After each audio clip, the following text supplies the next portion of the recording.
భారత మాజీ ప్రధానమంత్రి డాక్టర్ మన్మోహన్ సింగ్ గారి మృతి పట్ల ఈ సభ తన తీవ్ర సంతాపాన్ని వ్యక్తం చేస్తుంది. శోకార్తులైన వారి కుటుంబ సభ్యులకు ప్రగాఢ సానుభూతి తెలియజేస్తుంది. అంతర్జాతీయ ప్రఖ్యాతి పొందిన ఆర్థికవేత్త డాక్టర్ మన్మోహన్ సింగ్ గారు భారతదేశానికి తన విశిష్టమైన సేవలను అందించారు. కేంద్ర ప్రభుత్వ ప్రధాన ఆర్థిక సలహాదారుగా, భారత రిజర్వ్ బ్యాంక్ గవర్నర్గా, ప్రణాళికా సంఘం డెప్యూటీ చైర్పర్సన్గా, కేంద్ర ఆర్థిక మంత్రిగా, భారత ప్రధానమంత్రిగా ఆయన వివిధ హోదాలలో తన సేవలను ఈ దేశానికి అందించారు. డాక్టర్ మన్మోహన్ సింగ్ గారు మన దేశంలో ఆర్థిక సంస్కరణలను రూపశిల్పి. 1991 మరియు 96 మధ్య కేంద్ర ఆర్థిక మంత్రిగా ఉన్నప్పుడు భారత ఆర్థిక వ్యవస్థను సరళీకరించి ఆర్థిక స్థితిగతుల దిశను మార్చే నిర్మాణాత్మక సంస్కరణలను అమలు చేయడంలో కీలక పాత్ర పోషించారు. ప్రపంచీకరణ, సరళీకరణ, ప్రైవేటీకరణ విధానాలతో అంతర్జాతీయ స్థాయిలో భారత ఆర్థిక వ్యవస్థను సుస్థిరంగా నిలబడేలా చేయగలిగారు. 2004 మరియు 2014 మధ్య భారత ప్రధానమంత్రిగా ఉన్న మన్మోహన్ సింగ్ గారు తన పదవీ కాలంలో ఎన్నో చారిత్రాత్మకమైన సామాజిక కార్యక్రమాలకు శ్రీకారం చుట్టారు. కూలీలకు ఉపాధి కల్పించే మహాత్మా గాంధీ జాతీయ గ్రామీణ ఉపాధి హామీ చట్టం, పరిపాలనలో పారదర్శకతను చాటి చెప్పే సమాచార హక్కు చట్టం, ప్రజారోగ్యానికి ప్రాధాన్యం ఇచ్చిన జాతీయ గ్రామీణ ఆరోగ్య మిషన్ ప్రారంభించారు. అందరికీ ఆధార్ కార్డు లాంటి సామాజిక విప్లవాత్మక కార్యక్రమాలను ఆయన హయాంలోనే మొదలయ్యాయి. 4 కోట్ల తెలంగాణ రాష్ట్ర ప్రజలు డాక్టర్ మన్మోహన్ సింగ్ గారికి ఎంతో రుణపడి ఉన్నారు.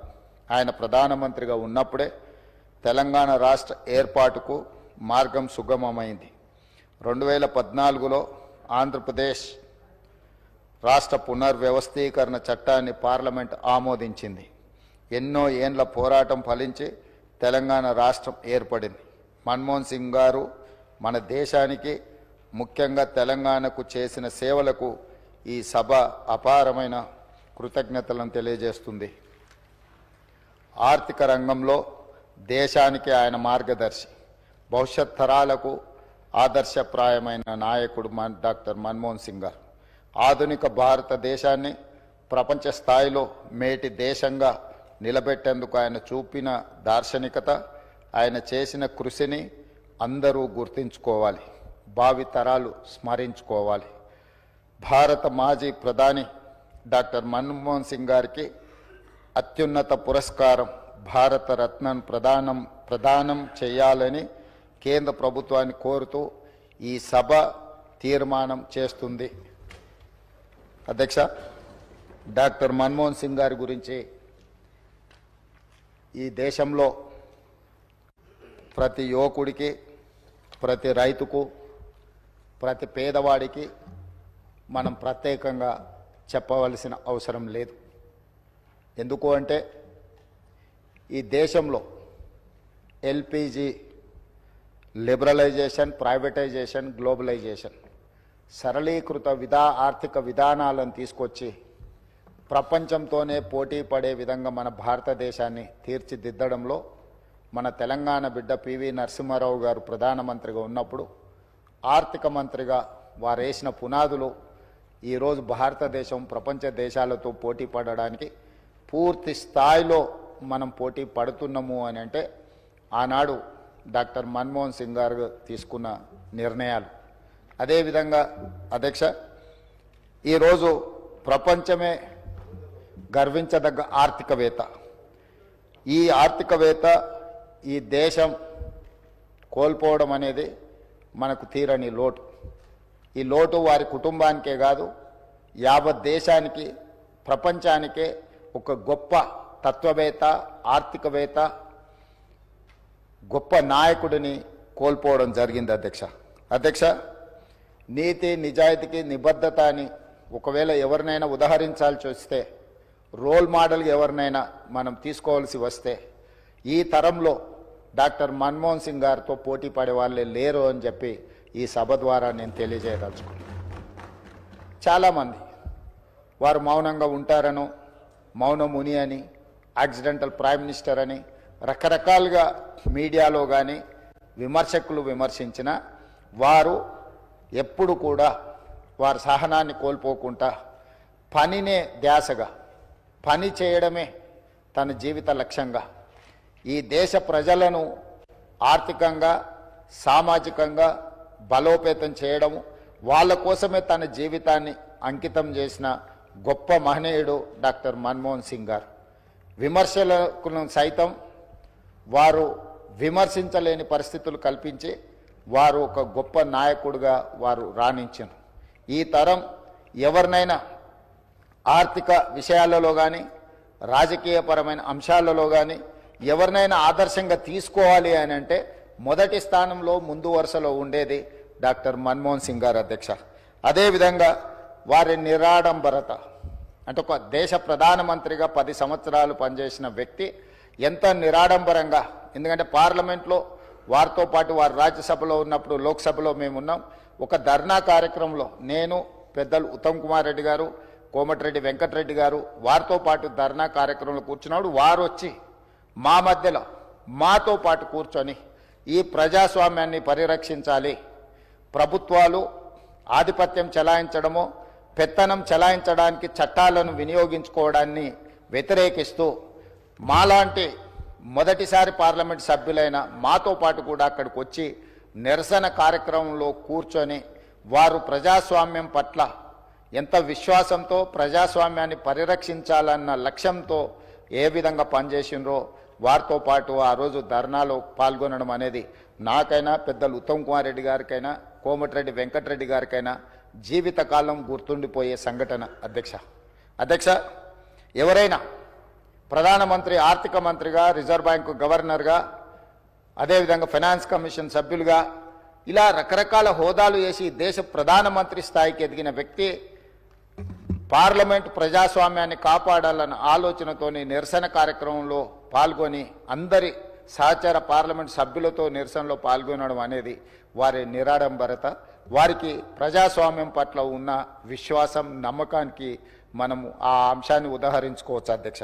అదేవిధంగా అధ్యక్ష, డాక్టర్ మన్మోహన్ సింగ్ గారి గురించి ఈ దేశం, ముఖ్యంగా ఈ దేశంలో ఉన్న రైతాంగం ఈరోజు ఉపాధి హామీ పథకం, భూమి లేని కూలీలకు ఒక పని కల్పించాలి 100 రోజులు.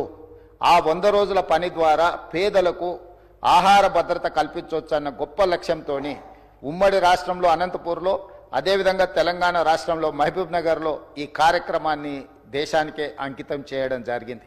ఇదే విధంగా సమాచార హక్కు చట్టం కావచ్చు, రైట్ టు ఎడ్యుకేషన్ కావచ్చు, ఫుడ్ సెక్యూరిటీ కావచ్చు, ఇట్లా ప్రతి అంశంలో పారదర్శకమైన పరిపాలనను అందించాలి అనంటే పరిపాలనలో తీసుకురావాల్సిన మార్పులను అన్నింటినీ వారు ఏ మాత్రం కూడా వెనకడుగు వేయకుండా ప్రజలకు ఉపయోగపడుతుంది అని అనుకుంటే వారు ఏ మాత్రం కూడా వెనక ముందు ఆలోచన చేయకుండా 10 సంవత్సరాలు ఒక అద్భుతమైన పరిపాలన అందించడమే కాకుండా చట్టంలో సమూలమైన మార్పులను తీసుకురావడం జరిగింది అధ్యక్ష.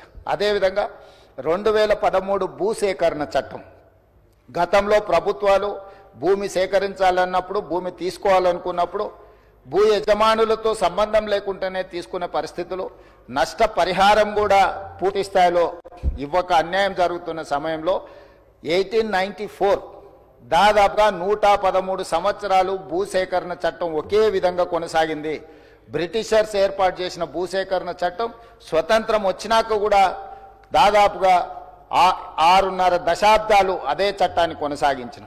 అలాంటి చట్టాన్ని సవరించడం ద్వారా భూమి కోల్పోయే యజమానులకే కాదు, భూమి లేని గ్రామాలను నమ్ముకొని కుల వృత్తులు, చేతి వృత్తుల ద్వారా గ్రామాల మీదనే ఆధారపడ్డ నిరుపేదలకు కూడా మీరు R&R ప్యాకేజ్ అమలు చేసినప్పుడు వాళ్ళను కూడా మీరు దృష్టిలో పెట్టుకోవాలి, ప్రభుత్వం నష్టపరిహారం ఇవ్వాలని ఒక గొప్ప మానవవాదం వారు చూపించింది అధ్యక్ష. ఎందుకంటే భూసేకరణ చట్టం గ్రామాలు ముంపుకు గురైనప్పుడు గ్రామంలో ఉండే భూ యజమానులకు లేదా ఆస్తులున్న వాళ్లకు మాత్రమే నష్టపరిహారం వచ్చేది. గ్రామాన్నే నమ్ముకున్న కుల వృత్తులు చేతి వృత్తులకు సంబంధించిన వాళ్ళు, భూమి లేని వాళ్ళు, సొంతంగా ఇల్లు లేని వాళ్లకు ప్రభుత్వం ఎలాంటి నష్టపరిహారం ఇచ్చేది కాదు అంతకంటే ముందు. కానీ డాక్టర్ మన్మోహన్ సింగ్ గారు తీసుకొచ్చిన 2013 భూసేకరణ చట్టం ద్వారా గ్రామాలలో ఉన్న, ముంపుకు గురైతున్న గ్రామాలలో ఉన్న నిరుపేదలు ఎవరైతే ఉన్నారో కుల వృత్తులను చేతి వృత్తులను నమ్ముకున్న వాళ్ళకు కూడా ఖచ్చితంగా ప్రభుత్వం సహాయం అందించాలి. గ్రామమే మునిగినప్పుడు, గ్రామం మీద ఆధారపడి బతుకుతున్న వాళ్ళు నిరాశ్రయులు అన్నప్పుడు ఎక్కడికి వెళ్ళాలనో ఎక్కడ బ్రతకాలనో తెలియని పరిస్థితి. ఇది ఒక మానవత్వం లేని ఆలోచన. కాబట్టి దీన్ని తప్పకుండా తొలగించి వాళ్లకు నష్టం పరిహారం ఇవ్వడమే కాకుండా వాళ్ళ కష్టం కలగకుండా చూడాలని ఆ చట్టంలో డాక్టర్ మన్మోహన్ సింగ్ గారు మార్పులు తీసుకొచ్చారు. అదేవిధంగా 2006 అటవీ హక్కుల చట్టాన్ని తీసుకురావడం ద్వారా ఈ పోడు భూముల పట్టాలు ఈరోజు మనం ఇవ్వగలుగుతున్నాము అని అంటే అటవీ ప్రాంతంలో ఉన్న ఆదివాసీలను, గిరిజనులను ఆదుకోవడానికి అటవీ హక్కుల చట్టాన్ని కూడా సవరించడం ద్వారా వాళ్ళ పట్ల కూడా మానవతావాదంతో డాక్టర్ మన్మోహన్ సింగ్ గారు వ్యవహరించారు అధ్యక్ష. ఈ రకంగా చెప్పుకుంటూ వెళ్తే మనకు డాక్టర్ బాబాసాహెబ్ అంబేద్కర్ గారు రాజ్యాంగాన్ని ఇవ్వడం ద్వారా ఎంత గొప్ప పరిపాలన అందించడానికి వారు పునాదులు వేసిండ్రో ఆ స్ఫూర్తిని కొనసాగించే విధంగా, ఆ స్ఫూర్తితో పరిపాలనను అమలు చేసే విధంగా డాక్టర్ మన్మోహన్ సింగ్ గారు చట్టంలో మార్పులు తీసుకొచ్చి ఆ మార్పుల ద్వారా ప్రజలకు మేలు జరిగే విధంగా వారు నిర్ణయాలు తీసుకున్నారు అధ్యక్ష. అలాంటి నాయకుడిని, ఒక గొప్ప తత్వవేత్త, ఆర్థికవేత్త, మానవతావాదిని కోల్పోవడం అనేది మన దురదృష్టము. నిజంగా తీరని అన్యాయం ఈ దేశానికి జరిగిందని నేను ఈరోజు భావిస్తున్నాను అధ్యక్ష. ఈరోజు వాళ్ళ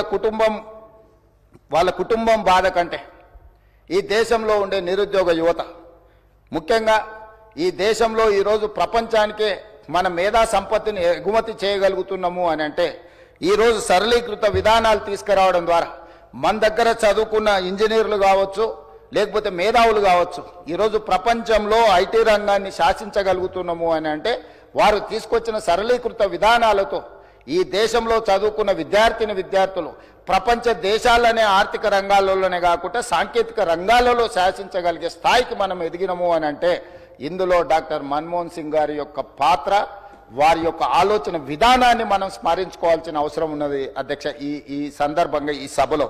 అదేవిధంగా అధ్యక్ష, డాక్టర్ మన్మోహన్ సింగ్ గారు ఈ దేశానికి మాజీ ప్రధాని, మాజీ ఆర్థిక మంత్రి, మాజీ ఆర్బీఐ గవర్నర్, కానీ తెలంగాణకు మాత్రం ఆత్మ బంధువు.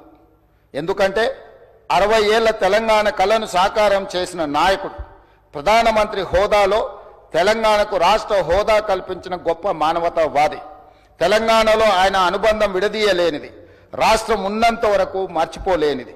ఈ రాష్ట్రానికి పురుడు పోసిన డాక్టర్గా మన్మోహన్ సింగ్ గారిని తెలంగాణ సమాజం ఎప్పటికీ గుండెల్లో పెట్టుకుంటుంది.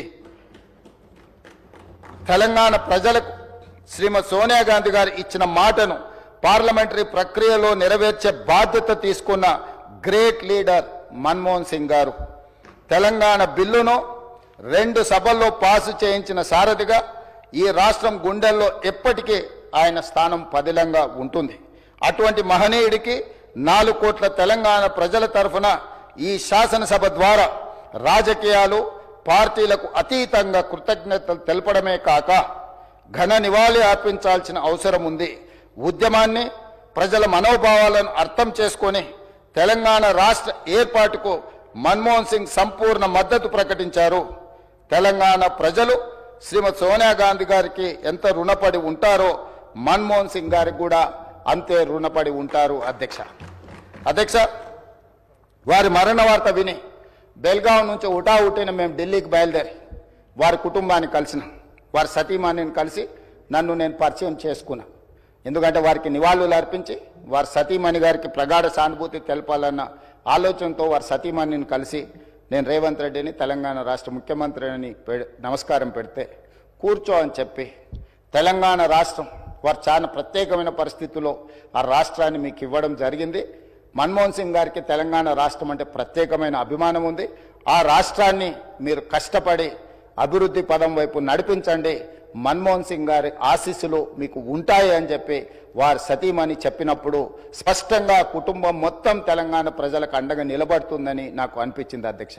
తెల్లవారి ఏఐసిసి ఆఫీస్ నుంచి వారి శివయాత్రకు బయలుదేరడానికి అన్ని ఏర్పాట్లు చేసినప్పుడు వారి వాహనంలో కూర్చోవడానికి నన్ను ముందుకు పిలిస్తే నేను అక్కడికి వెళ్ళి నించున్నాను. పక్కన ఒక మహిళ నించొని మీరెవరు అని అడిగింది. నేను వారిని ఎవరో సహజంగా అక్కడికి వచ్చిన వారికి నివాళులు అర్పించడానికి వచ్చిన వాళ్ళు ఎవరో అనుకొని చాలా క్యాజువల్గా మాట్లాడాను అధ్యక్ష. కాసేపు అయినాక మాట్లాడితే వారు మన్మోహన్ సింగ్ గారి రెండవ కుమార్తె. అంటే ఎంత సింపుల్గా ఎంత నిరాడంబరంగా వారి రెండవ కుమార్తె అక్కడ నించోవడం అనేది ఆ కుటుంబం యొక్క నిరాడంబరత. అంటే ఒక ప్రధానమంత్రిగా 10 సంవత్సరాలు, ఆర్బీఐ గవర్నర్గా, ఆర్థిక మంత్రిగా వివిధ హోదాలలో ఈ దేశానికి సేవలు అందించిన మన్మోహన్ సింగ్ గారి కుటుంబము అంత నిరాడంబరత ప్రదర్శించి అంత సామాన్యులు అక్కడికి వచ్చిన వారి అభిమానులు వారి శ్రేయోభిలాషుల మధ్యలో నించొని వారి నివాళులు అర్పించే కార్యక్రమంలో పాల్గొన్నారంటే వారు ఒక గొప్ప విలువలతో వాళ్ళ పిల్లలని వాళ్ళ కుటుంబాన్ని ముందుకు నడిపించిండు. వాళ్ళ కుటుంబానికే కాదు అధ్యక్ష, ఈరోజు ఈ దేశ యువకులకు అందరికీ కూడా డాక్టర్ మన్మోహన్ సింగ్ గారు ఆదర్శము. వారి ఆదర్శాలను తీసుకొని వారి మేధోశక్తిని మన యువత అందిపుచ్చుకొని వారు ఇచ్చిన అవకాశాలను మనం ఈరోజు ప్రపంచానికి సేవలను అందించే ప్రపంచాన్నే శాసించే స్థాయికి ఈరోజు మన దేశం ఆర్థికంగా నిలబడ్డది అధ్యక్ష. ఆర్థికంగా, రాజకీయంగా, సాంకేతికంగా ఈరోజు అన్ని రకాలుగా ఈ దేశం బలపడ్డది. ఈ దేశం ప్రపంచంతో పోటీ పడుతున్నదంటే డాక్టర్ మన్మోహన్ సింగ్ గారి సేవలు ఎన్నో ఈ దేశానికి ఉపయోగపడ్డాయి అధ్యక్ష. అలాంటి గొప్ప నాయకుడిని కోల్పోయిన సందర్భంగా ఈరోజు తెలంగాణ శాసనసభ తమరి నాయకత్వంలో ఒకరోజు సమావేశాలను ఏర్పాటు చేసి రాజకీయాలకు అతీతంగా ఎన్ని విషయాలలో మనకు భిన్న అభిప్రాయాలు ఉన్నా ఈ దేశంలో ఉండే 140 కోట్ల ప్రజలకు అన్ని రాజకీయ పార్టీలు, అన్ని సంఘాలు, ఆర్ఎస్ఎస్ నుంచి ఆర్ఎస్యు వరకు, కమ్యూనిస్టుల నుంచి ఈరోజు మిగతా రాజకీయ పార్టీల వరకు ఎవరిని తీసుకున్నా ఈరోజు మన్మోహన్ సింగ్ గారి పట్ల ఏకాభిప్రాయమే వ్యక్తం చేయాల్సిన సందర్భం అధ్యక్ష. అందుకే మీ అందరి తరఫున సభలో అందరి సభ్యుల సంపూర్ణ సహకారంతో డాక్టర్ మన్మోహన్ సింగ్ గారికి భారతరత్న ఇచ్చి వారి గౌరవాన్ని ఏ పదవులైనా ఏ హోదాలైనా వాటికే వన్నె తీసుకొచ్చిన మన్మోహన్ సింగ్ గారు. అందుకే ఈరోజు వారికి భారతరత్న ఇవ్వాలని తమరి ముందు ఈ సభలో సభ్యులందరి ఆమోదం కోరుతూ ఈ తీర్మానాన్ని ప్రవేశపెట్టిన. ఇదే కాకుండా ఆర్థికవేత్తగా ఆర్థిక విధానాలను ముందుకు తీసుకొచ్చిన డాక్టర్ మన్మోహన్ సింగ్ గారి విగ్రహం తెలంగాణ రాష్ట్ర ఏర్పాటులో ప్రధానమంత్రిగా రాజ్యసభలో ఒక దశలో రాజ్యాంగ సవరణల కోసం వచ్చిన చర్చలో తెలంగాణ రాష్ట్రం వెనక్కి పోతుందేమో అన్నంత గందరగోళ పరిస్థితులు ఏర్పడ్డాయి అధ్యక్ష. ఆ సమయంలో వారి అనుభవాన్ని కంప్లీట్గా ముఖ్యంగా మనం ఇక్కడ గుర్తు చేసుకోవాల్సింది డాక్టర్ మన్మోహన్ సింగ్ గారికి అత్యంత సన్నిహితుడుగా అత్యంత నమ్మకమైన సహచరుడుగా జైపాల్ రెడ్డి గారు కొనసాగినారు. జైపాల్ రెడ్డి గారు ఆ రోజు మన్మోహన్ సింగ్ గారితో మాట్లాడి సమన్వయపరిచి రాజ్యసభలో ఆ సవరణలకు అవసరమైన స్టేట్మెంట్ ప్రధానమంత్రికి వెళ్ళి రాజ్యసభలో వారు స్టేట్మెంట్ ఇవ్వడం జరిగింది. రాజ్యాంగ సవరణకు తిరిగి లోక్సభకు పంపాల్సిన పరిస్థితుల నుంచి ఆ క్లిష్టమైన పరిస్థితిలో వ్యూహాత్మకంగా చతురతతో డాక్టర్ మన్మోహన్ సింగ్ గారు రాజ్యసభలో వెళ్ళి ప్రకటన చేయడంతో ఈరోజు మన సర్వస్వతంత్ర తెలంగాణ రాష్ట్రంగా మనం ఏర్పడడమే కాకుండా 10 సంవత్సరాలు పూర్తి చేసుకొని తెలంగాణ రాష్ట్రంలో మనం పరిపాలన కొనసాగిస్తున్నాం. కాబట్టి ఈరోజు వారితో తెలంగాణకున్న ఈ బంధము మనం ఎప్పటికీ మర్చిపోలేనిది. కాబట్టి ఈరోజు తమరి అనుమతితోటి ఫైనాన్షియల్ డిస్ట్రిక్ట్లో ఒక మంచి ప్లేస్లో డాక్టర్ మన్మోహన్ సింగ్ గారి విగ్రహావిష్కరణ చేసుకోవడం ద్వారా శాశ్వతంగా మనము వారి వర్ధంతులు, జయంతులు, వారి జ్ఞాపకాలు శాశ్వతంగా తెలంగాణ ప్రజల గుండెల్లో పదిలమై ఉండే విధంగా ఇంకేదైనా సలహా సూచనలు ఎవరైనా ఇచ్చినా కూడా ఒక మంచి ప్రాంతంలో మాజీ ప్రధానమంత్రి డాక్టర్ మన్మోహన్ సింగ్ గారి విగ్రహాన్ని ప్రజలందరూ గుర్తుపెట్టుకునే విధంగా, ప్రజలందరూ వారిని స్ఫూర్తి తీసుకునే విధంగా ఎక్కువగా ప్రజలు ఎక్కడైతే మమేకమవుతుంటారో కలుస్తుంటారో ఆ ప్రాంతంలో డాక్టర్ మన్మోహన్ సింగ్ గారి విగ్రహం ఉంటే మనందరికీ స్ఫూర్తి నింపిన వాడవుతారు. కాబట్టి ఈ సభలో ఒక నిర్ణయం తీసుకొని ఏ ప్రాంతంలో ఎక్కడ పెడితే బాగుంటుందో మనం తర్వాత అయినా చర్చించుకుందాం. కాకపోతే తెలంగాణ గడ్డ మీద డాక్టర్ మన్మోహన్ సింగ్ గారి విగ్రహం పెట్టుకోవడం అనేది సముచితమైన నిర్ణయం అని నేను భావిస్తున్నా. దానికి కూడా ఈ సభ ద్వారా ఆమోదం తెలపాల్సిందిగా సభ్యులందరినీ కోరుకుంటూ మీ దగ్గర సెలవు తీసుకుంటున్నాను అధ్యక్ష. ధన్యవాదాలు. Now discussion on condolence motion. Gaurava Deputy CM garu.